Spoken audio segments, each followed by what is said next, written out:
Escambia County.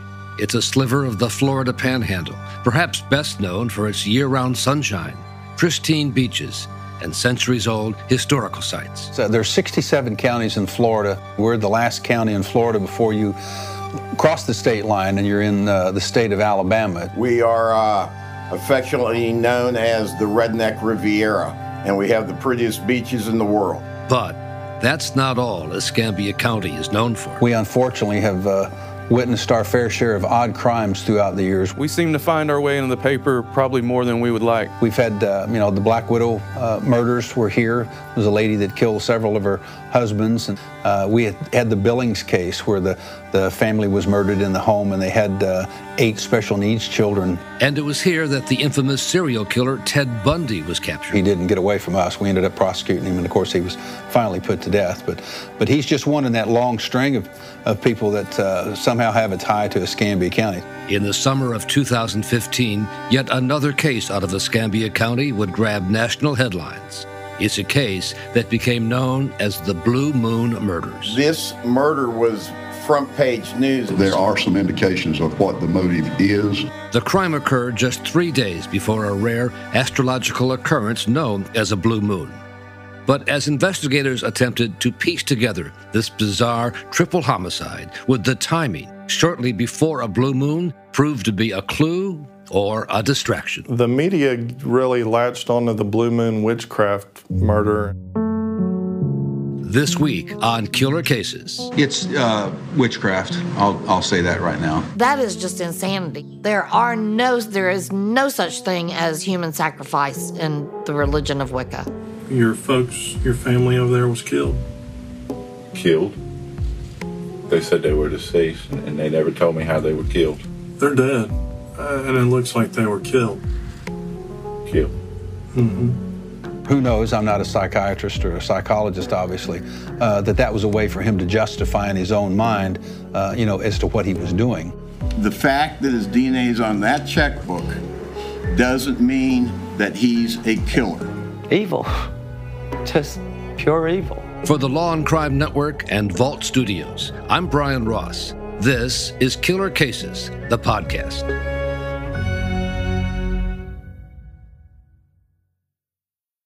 Investigators made the discovery on July 31st, 2015. 3 members of one family dead in their modest home in Escambia County near Pensacola. A chilling scene as recalled by prosecutor Bridget Jensen and Escambia County Sheriff David Morgan. The way in which each of the victims were killed was very brutal. It was kind of a macabre scene. It was so out of the ordinary. The house was kind of in disarray. They noticed that there were piles of blankets and clothing. Once they kind of lifted the outer edges of those piles of blankets and clothing, in the den area, they observed, a foot, and they also observed a female hand in underneath one of the piles. Hidden under the piles of clothes were the bodies of a 77-year-old woman, Vancil Smith, and her 2 adult sons, 47-year-old Richard Smith and 49-year-old John Smith. Well, whoever had done this had taken time, obviously, to cover the bodies up. Matt Infiger, at the time an Escambia County homicide detective, led the investigation. The position of John sitting on the couch, whoever did it walked right up to him, hit him in the head with a hammer, and then was able to cut his throat. He didn't even try and defend himself. So he was either asleep or knew the individual. The mom was killed in the same manner. She was killed in her chair in the living room where she always stayed and watched TV. She was hit in the head as well with a hammer, and her throat was also cut. Richard was shot, had a wound to his head, and his throat was also cut. Investigators soon learned more details about each of the victims, starting with Vancil the Mother. She was a woman who apparently never left the house. Defense attorney Michael Griffith. She ordered from QVC. She'd get 5 and 6 packages a day from QVC. The home was just stuffed with boxes and dresses and all sorts of things that she bought from QVC. According to the sheriff's office, the younger son, John, worked at a local Walmart. and his older brother Richard worked at the Pensacola Naval Air Station. Adding to the mystery surrounding the case, he worked for a particularly secretive Homeland Security division. Richard worked in the crypto department. Some of this we really aren't at liberty to talk about, some of the elements of the case, but he worked in the crypto room, which is all the codes that they teach the Navy folks. And of course, when you have those high clearances and you don't show up for work, a lot of people get very concerned. So certainly one of the things that investigators looked into was whether Richard Smith's job had anything to do with his murder as well as the murder of his family members. Defense attorney Michael Griffith would later take note of some peculiar details related to the discovery of Richard's body. When Richard Smith's body was discovered, his car keys were missing, and there was DNA in one of his front pants pockets that was not identified, which is a pretty strange thing to have happen. Because of Richard's occupation, a full federal investigation was launched to see if maybe some foreign assassin was somehow connected to what happened to the family. There was 2 DHS investigators that worked with me on the case, and we were able to determine that there was nothing that Richard was working on that would lend to this type of thing happening to him. Something else was to blame for these brutal murders. But what? What could have possibly spurred someone to carry out such a brutal crime? Investigators soon came up with a rather surprising theory, one Sheriff David Morgan would announce to the public at a press conference a handful of days after the bodies were discovered. Initial research has led us to believe that there is a potential that it was a ritualistic killing. Sheriff's investigators had connected the killings to the appearance of a rare blue moon on July 31st, the day the bodies were discovered. But there's a potentially important discrepancy in the timeline the sheriff is laying out at the press conference. While the bodies were discovered on the same day as the blue moon, Sheriff Morgan says his office believes the murders occurred on Tuesday, July 28th, 3 days before the blue moon. The time of death, we believe, on Tuesday also coincides with what's referred to as a blue moon. It's a discrepancy that goes unaddressed, at least for the moment, as Sheriff Morgan goes on to reveal that his team has identified a person of interest. While the sheriff does not reveal that person's identity, he does say this person's ties to a faith or religion led his team to believe this was a ritualistic killing. Later, asked what faith or religion he was talking about, the sheriff adds, "It's witchcraft. I'll say that right now."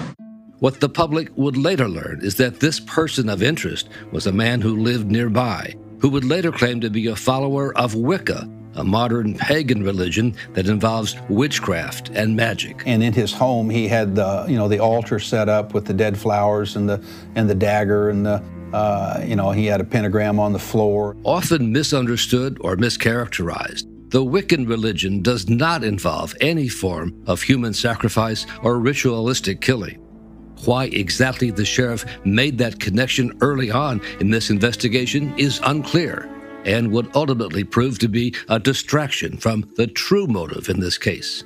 And it's a distraction that soon caught the attention of media outlets throughout the country. The 3 could have been murdered in a witchcraft ritual, based on the timing of the blue moon and the positioning of the victims' bodies. But while witchcraft carried the headlines, lead investigator Matt Infiger was tasked with figuring out what the true motive might be. I knew that this wasn't a random homicide because there was no forced entry to the home. So it was like whoever did this came over there for a specific reason, committed these murders, and then tried to conceal it.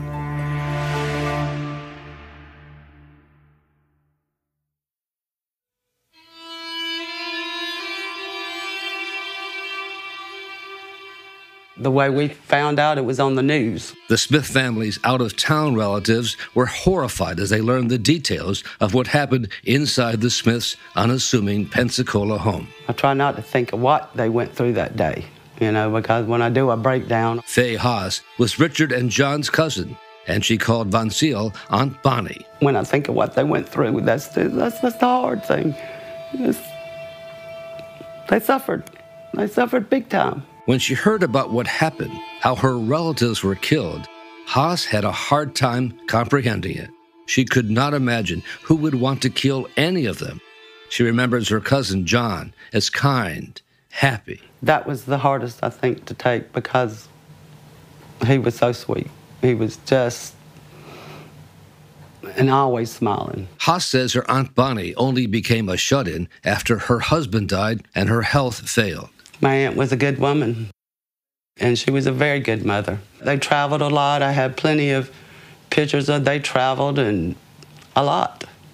They were very outgoing before. So they were very active until the illness. And the eldest son, Richard, took care of both his mother and brother. A lot of people say, why was he 49 and living at home?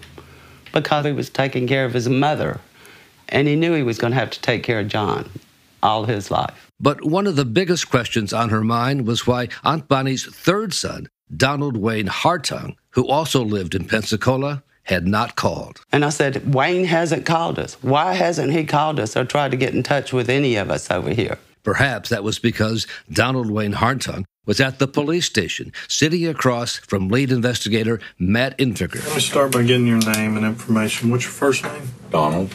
He was the unnamed person of interest. The first interview I did with Donald, I was trying to just get a overall picture of the family and what was going on, the family dynamics. During the interview, Hartung, a 59-year-old security guard at a local hospital, insists to Detective Infiger that he had a good relationship with his mother and his two stepbrothers, John and Richard Smith. Do you have good relationships with them, or? Yeah, we have great relationships. Hartung says he kept in touch with them and had last been at the house 3 days before their bodies were discovered, when he went there to cook dinner, something he did every Tuesday. Importantly, as this interview is taking place, Hartung has not yet been told how his family died. Your folks, your family over there was killed? Killed? They said they were deceased, and they never told me how they were killed. They're dead, and it looks like they were killed. Killed? Mm-hmm. Prosecutor Bridget Jensen would later view the interrogation tapes and take note of Hartung's tone as he learns his family members had been killed. This was a man who supposedly had just found out that his mother and his two brothers had been murdered. And the fact that he was very kind of nonchalant, he was not emotional whatsoever. He did not cry. He did not seem surprised. He really didn't seem concerned. How were they killed? It looked like they were shot. Shot? Mm-hmm. How was that? Well, it looked like they were shot. It's hard to tell because there was a lot of clothes on top of them. Clothes on top of them? Mm-hmm. Oh, my God.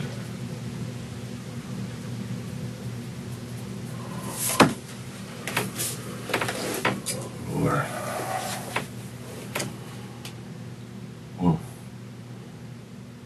Were they robbed? Or? I don't think so. It just looks like somebody just came in and shot them? Yeah, it looks like somebody knew him, whoever did it. Well, I don't know anybody. I don't know anybody that they know. No. Could have been anybody. Because Hartung is the last person known to have seen his family alive, Detective Infiger has to ask about that Tuesday night dinner. So something didn't happen when you were over there Tuesday night and you killed him? No. Nothing happened. Are you sure? Yes. Because if something happened, now's the time to tell me. I would not kill my mother and my brothers. Okay. I mean, why would I do something like that? I don't know. I don't know you. Well, I understand that. I know that's true. But I wouldn't do something like that. I'd never harm my family. He was also asked if they could search his home, which again was approximately 3 miles away from where the Smith family lived. He did consent to a search of his home. He did seem cooperative. It's at that point, during that search, that investigators started to learn about Donald Hartung's religious beliefs. And in his home, he had the altar set up with the dead flowers and the dagger, and he had a pentagram on the floor. But none of this came as a surprise to Hartung's family members, who say Hartung's mother, a Christian, was always upset by his beliefs. And she did not agree with her son doing the Wiccan, and she knew he was doing the Wiccan.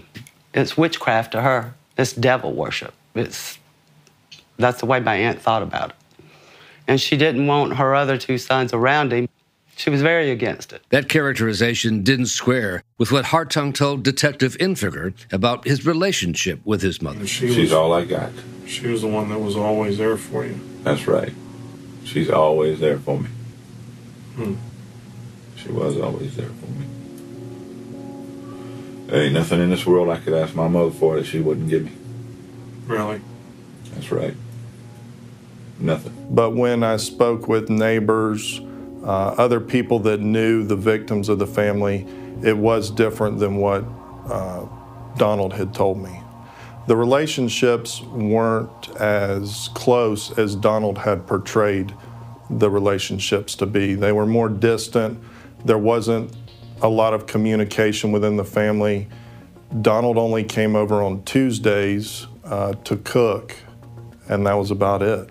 Well after midnight on the day the bodies were discovered, at about 1:30 in the morning, Donald Hartung was brought back to the sheriff's office. When something like this happens, you are working 24/7 till you hit a dead end. The way Detective Infiger saw it, all leads pointed to Hartung as the killer, and he was not shy about his suspicions. And killed your mom?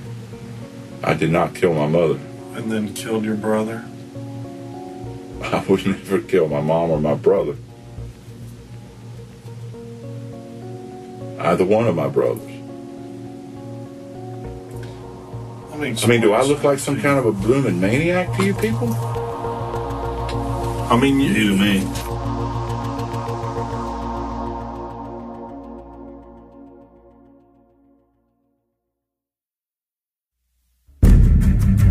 Throughout the first 24 hours of this investigation, the working theory among investigators was that Donald Hartung killed his family as part of a ritualistic sacrifice, timed with the appearance of a rare blue moon. That was the theory. I don't know anything about Wiccan sacrifices. I don't know a thing about anything like that. And Detective Matt Infiger pounded away on that theory during his post-midnight interrogation of Hartung, who claimed to be a follower of the Wiccan religion. Who knows that you're Wiccan? Nobody. I'm a solitary practitioner. Nobody knows that I'm a Wiccan. If you know about the blue moon and all that kind of stuff, you do. Well, I know about the blue moon. I know it's two full moons, but I mean, it's been all over the radio. Like I was explaining to you about the Wiccan ritual, they cover them to keep them warm after they kill them. I don't know nothing about no ritual like that. I mean, who does that? A crazy person does that. Only later would Detective Infiger learn that this notion of a blue moon ritual sacrifice was completely at odds with the actual Wiccan faith. That is just insanity. There is no such thing as human sacrifice in the religion of Wicca. None. Zero. Zilch. Susie Smith calls herself a high priestess of the Wiccan religion, and she's proud to be known as a witch. I am a witch. I am a witch, and I am Wiccan. As a high priestess of the community, I have the right to say, yes, you are Wiccan, no, you're not. I want them to know that this man has nothing to do with our community. Smith was so upset about the sheriff's press conference that she sent him a video of her own, demanding he retract his statements. And for Sheriff Morgan to attach the Wiccan religion to this murder was presumptuous, and he should have checked his facts before he made such accusatory statements. But this was well after the sheriff's blue moon theory spread to media outlets around the country and around the world. It's witchcraft. I'll say that right now. Defense attorney Michael Griffith, who would later represent Donald Hartung, points to that press conference as a sign that investigators were playing loose with the facts of the case from the start. It had no basis in fact, and It was just baffling that the sheriff went off on that tangent. You have to look at the sheriff's theory in the perspective of the day he made his announcement that Donald was a suspect and that it was a Wiccan witchcraft type murder was also when he had his first fundraiser for his re-election campaign. The sheriff made lots of headlines, got a lot of publicity, and effectively helped his campaign considerably. But when it came to solving these homicides, the Blue Moon theory proved to be a rabbit hole that did nothing to further the investigation. I got calls from all over the United States about it, and I was having to deal with trying to investigate a murder and deal with all this Wicca stuff. After questioning Donald Hartung over and over about Wicca, Detective Infiger was getting nowhere. Nobody has seen these people since Tuesday, since you saw them. I was the last one to see him alive. Yeah. So how are you going to sit there and tell us that you didn't kill them when you were the last one to see them? They trusted you, and you killed them. They didn't think anything of it. They didn't know it was coming. I love my parents. I'm sure you did. I love my mom and my brothers, and I did not kill them. I did not kill them. I would never harm my mother, never hurt my brothers, never. I never thought Donald was going to confess to the murder when I was interviewing him. He was a little, I'm not going to say arrogant, but he had a confidence about himself that he thought he could outsmart us. With no confession and no physical evidence to implicate him, Donald Hartung was allowed to go home after this interrogation and allowed to attend the Smith's funeral service, where relatives kept a close eye on him. He never cried a tear. He never shed a tear at the funeral, never at the graveside. He scared us because we had went by his house one time, and he was standing there. We were sitting at the table, and he reached up on top of his refrigerator. He was standing there. He said, well, if I'm a murderer and they're so smart, why didn't they find this?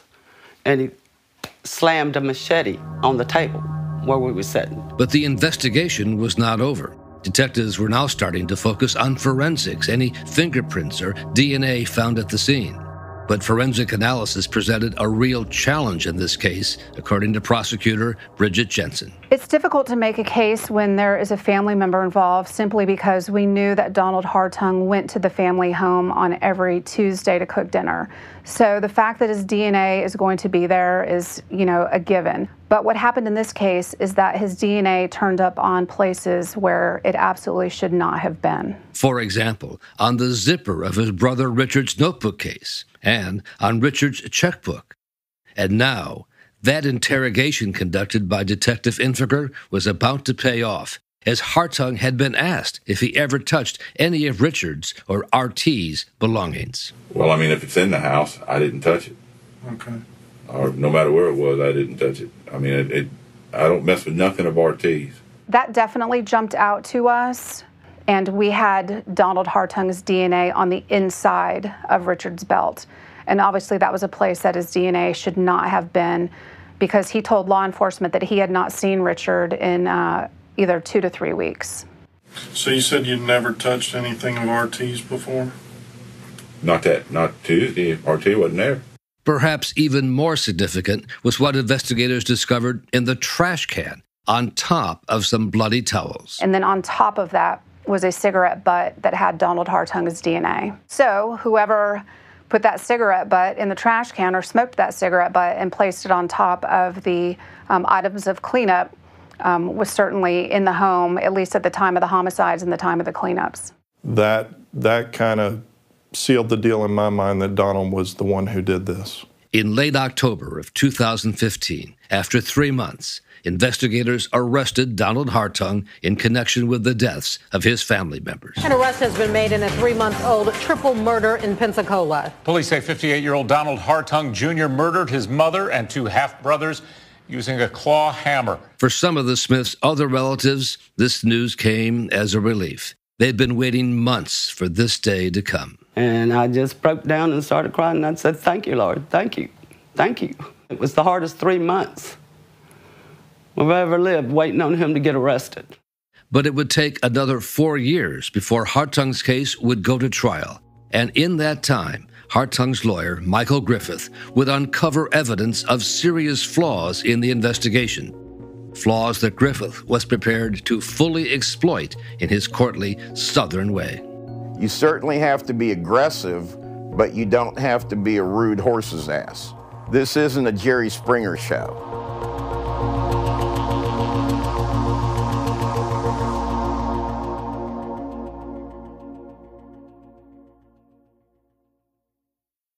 Jury selection's begun in a triple murder case linked to witchcraft. The triple murder made headlines when police believed it was a ritualistic set of killings tied to witchcraft and the appearance of a rarely seen blue moon. State of Florida plaintiff versus Donald Wayne Hartung, defendant. Despite persistent talk in the media about the so-called blue moon ritual murders, as the trial against Donald Hartung begins in January of 2020, the prosecution would not make any mention of religion or rituals in its opening statement.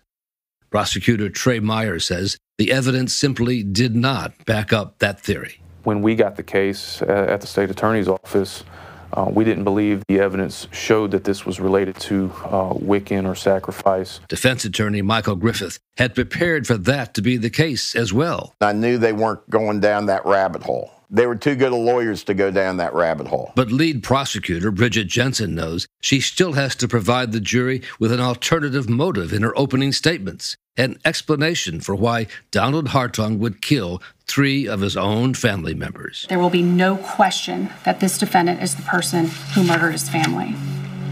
And here is why.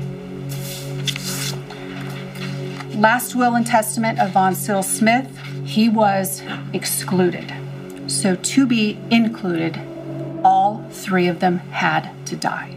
The defense then gives the jury a first glimpse at its own argument. Members of the jury, I heard Ms. Jensen's opening statement and it was masterful, but it leaves out many of the facts or the lack of facts that you are going to hear. Defense lawyer Michael Griffith is prepared to point out some significant holes in the state's case. The biggest problem is juries want to believe the police are right.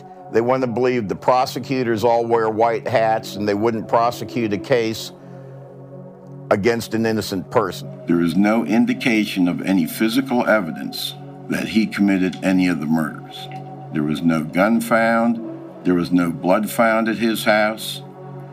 There was nothing to link him in any way to these murders besides his DNA at his mom's house, where he went at least every Tuesday to cook dinner for them.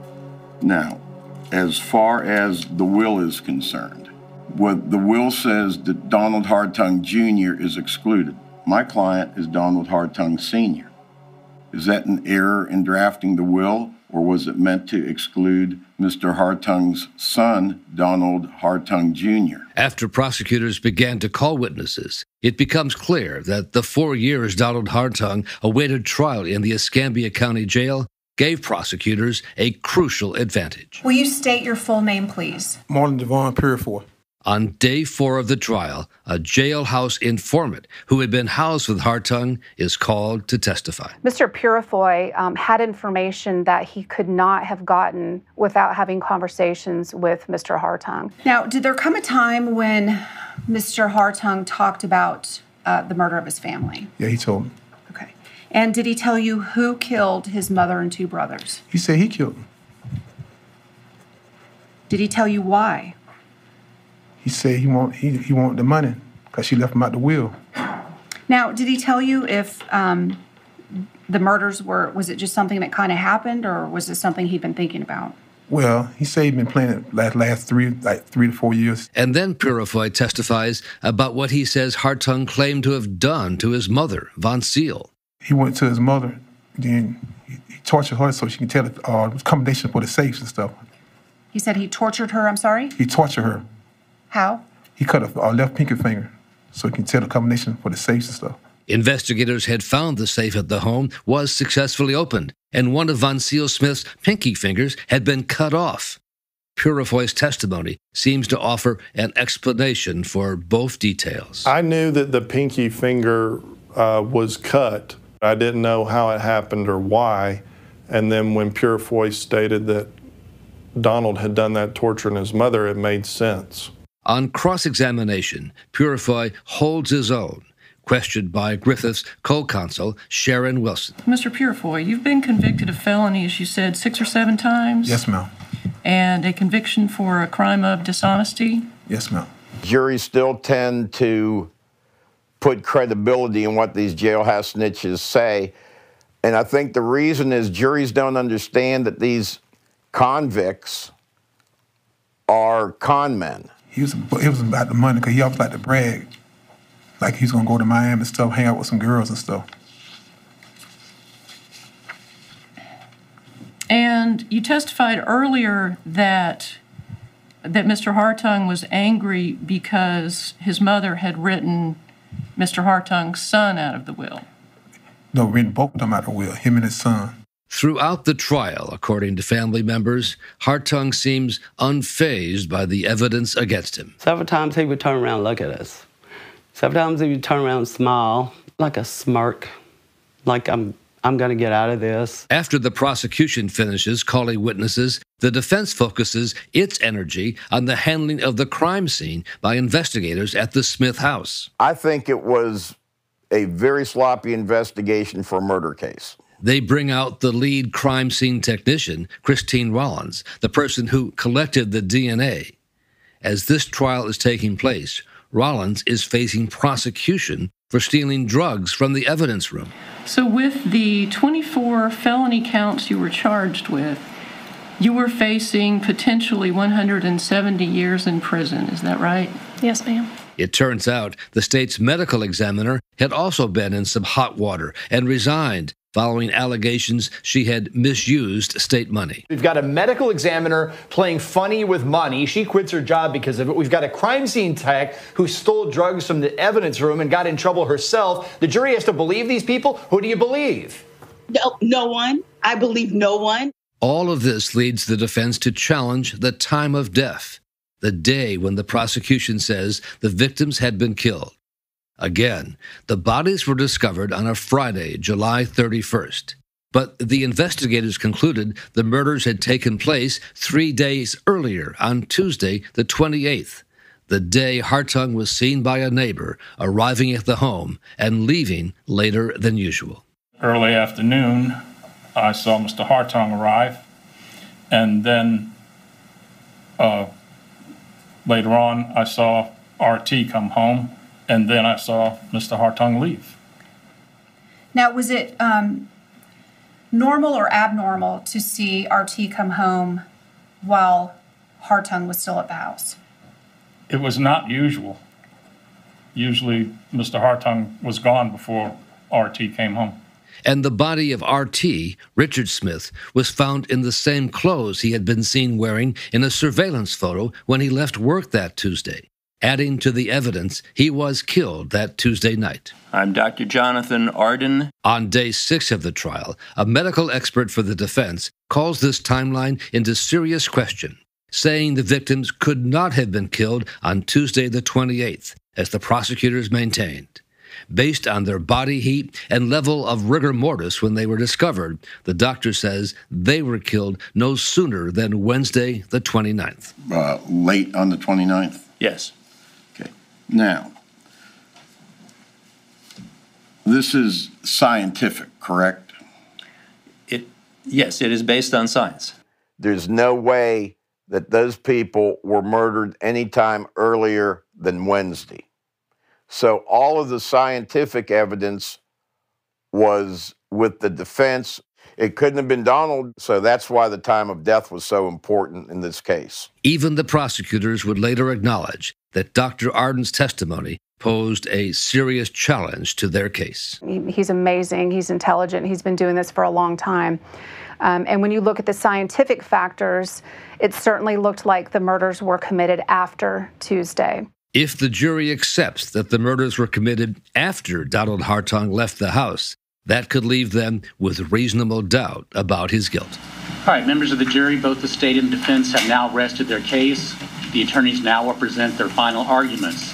On day 7 of the trial, both sides would have one last chance to make their cases to the jury. Ladies and gentlemen. The difficult part of the case is that it was, 98% circumstantial.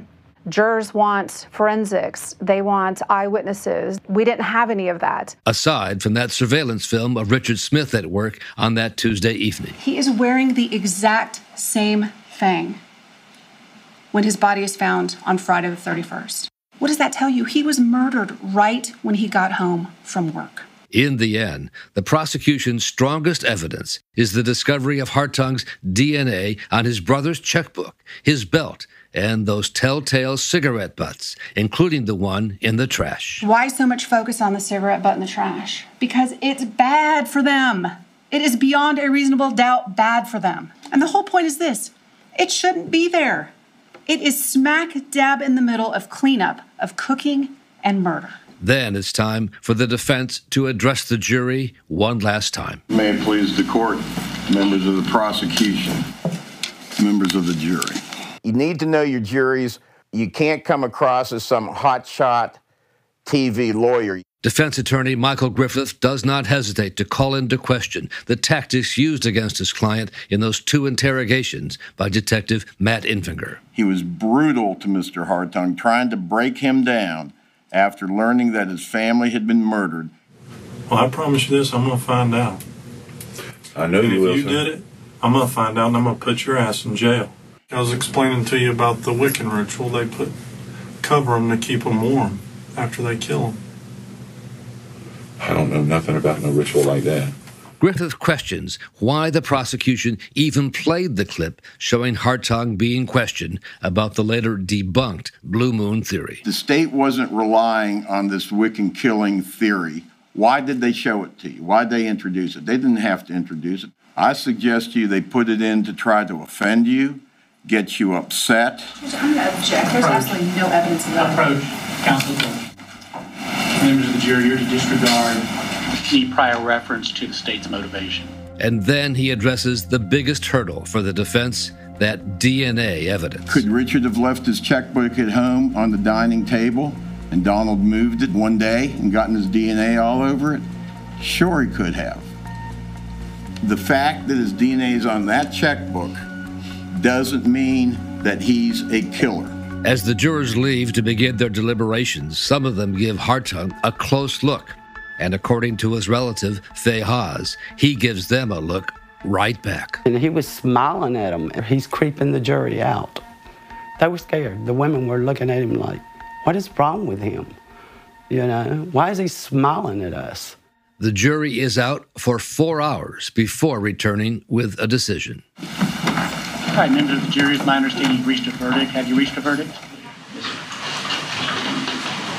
In the circuit court in and for Escambia County, Florida, state of Florida plaintiff versus Donald Wayne Hartung, defendant.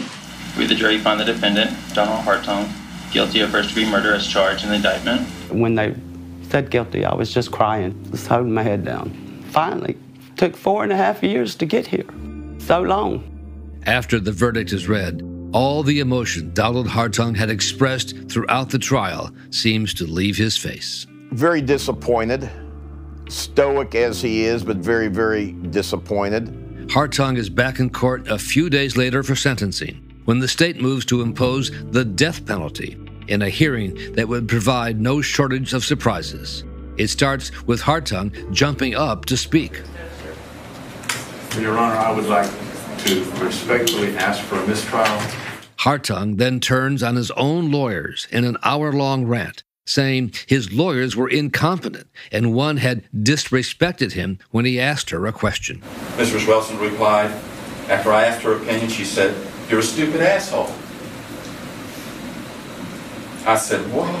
What did you say?" And Mrs. Wilson said, "I said you're a stupid asshole."